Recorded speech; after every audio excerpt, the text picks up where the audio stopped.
Hello बच्चों, आठवीं कक्षा के हिंदी पाठ में आप सबको स्वागत है। आज हम पाठ 3 मैडम मैरी क्यूरी के बारे में कुछ चर्चा करेंगे। पहले हम ये जान ले कि मैडम मैरी क्यूरी कौन थी।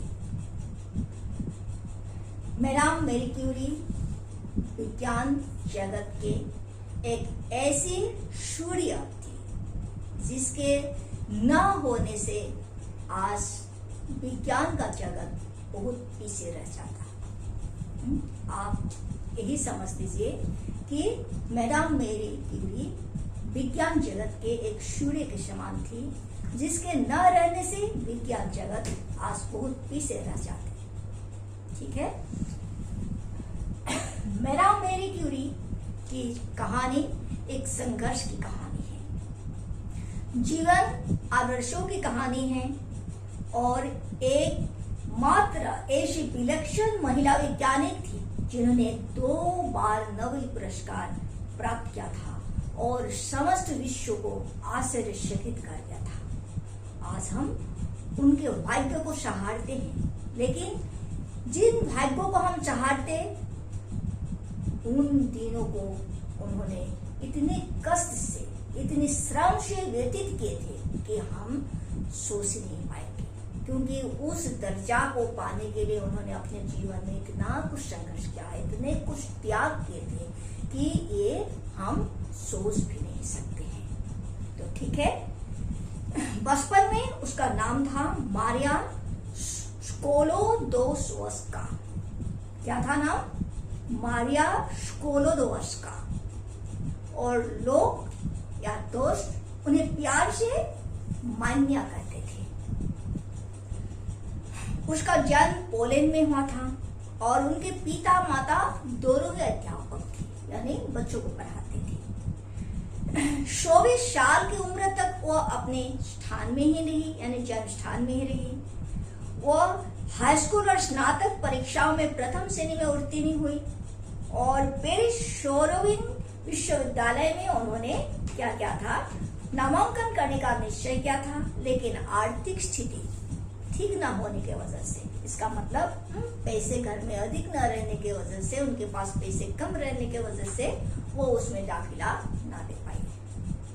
और इसके बाद उन्होंने आगे पढ़ने के लिए उन्होंने अपनी बड़ी बहन बोन्या के साथ रहने का निर्णय किया और इसमें बोन्या पेरिस में रहकर डॉक्टरी का पढ़ाई करेगी और वह मेरी उसकी घरेलू सहायता करेगी, शिक्षिका बनेगी।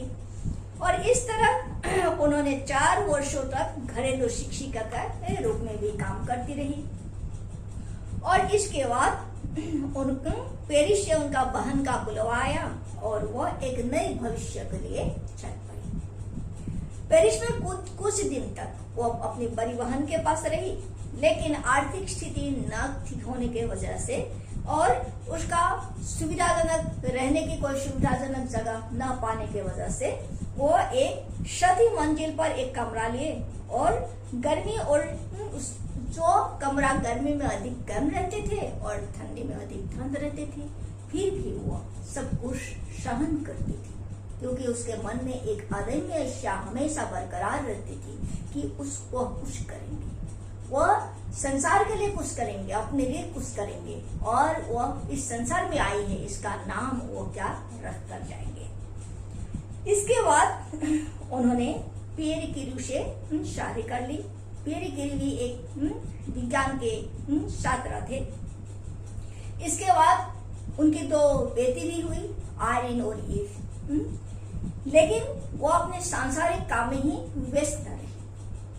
उसे अपने मातृभूमि के प्रति अपार स्नेह था।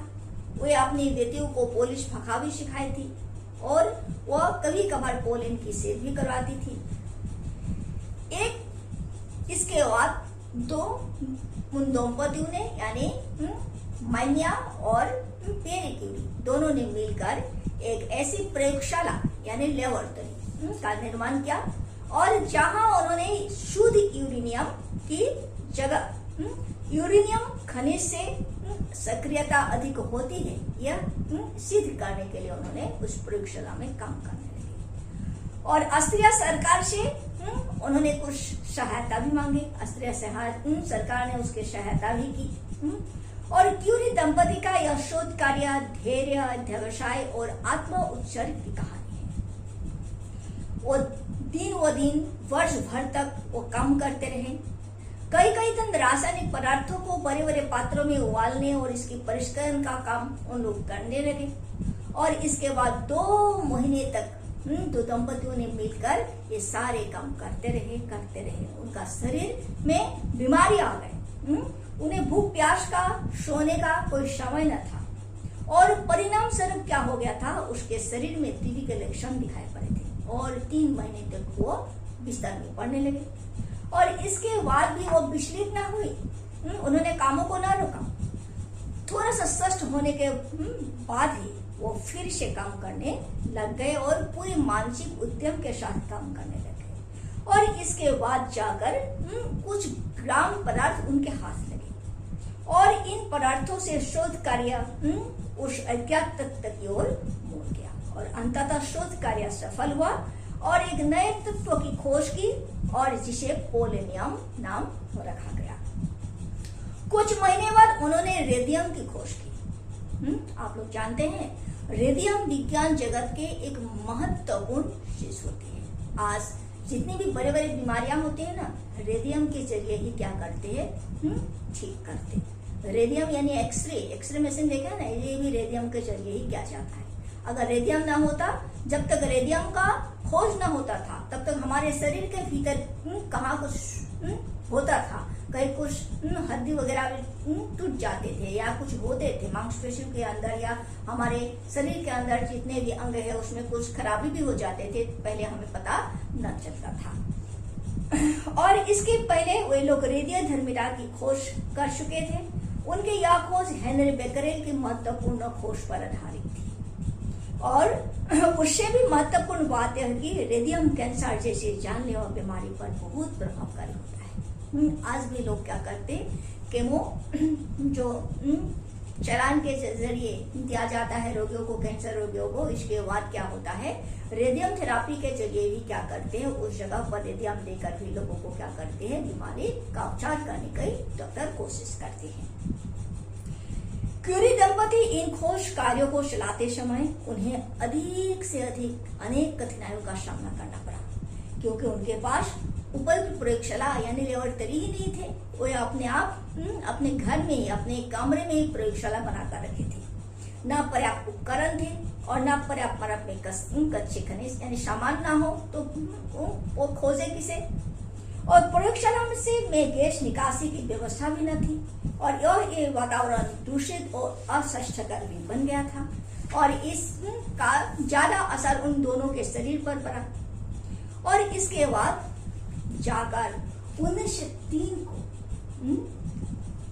दोनों को यानी पियरे क्यूरी और मैडम मेरी क्यूरी दोनों को साथ ही में नोबेल पुरस्कार प्राप्त हुआ। और इसके बाद थोड़ी सी उनकी आर्थिक स्थिति में सुधर गए। और इसके बाद क्या हुआ था, 1911 में फिर से रेडियम के शुद्धिकरण के लिए उन्हें दूसरी बार 1911 को मैडम मेरी क्यूरी को दूसरी बार नोबेल पुरस्कार प्राप्त हुआ।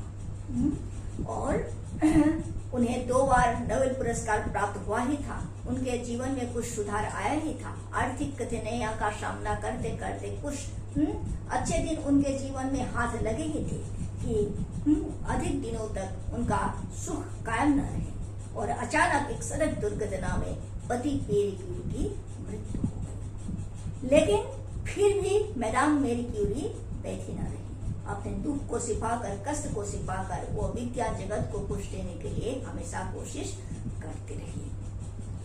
प्रथम विश्व युद्ध में जिस तरह जर्मनी ने क्या किया था, फ्रांस पर आक्रमण किया था, हम लोग जानते हैं। और इसमें उस विश्व युद्ध में बेटी आयरीन के साथ वो सशल एक्सरे का मशीन लेकर उन घायल सैनिकों को राहत देने की कोशिश करने लगी। और इसके बाद 1935 को 1935 को बेटी आयरीन को भी रसायन शास्त्र के लिए नोबेल पुरस्कार मिले।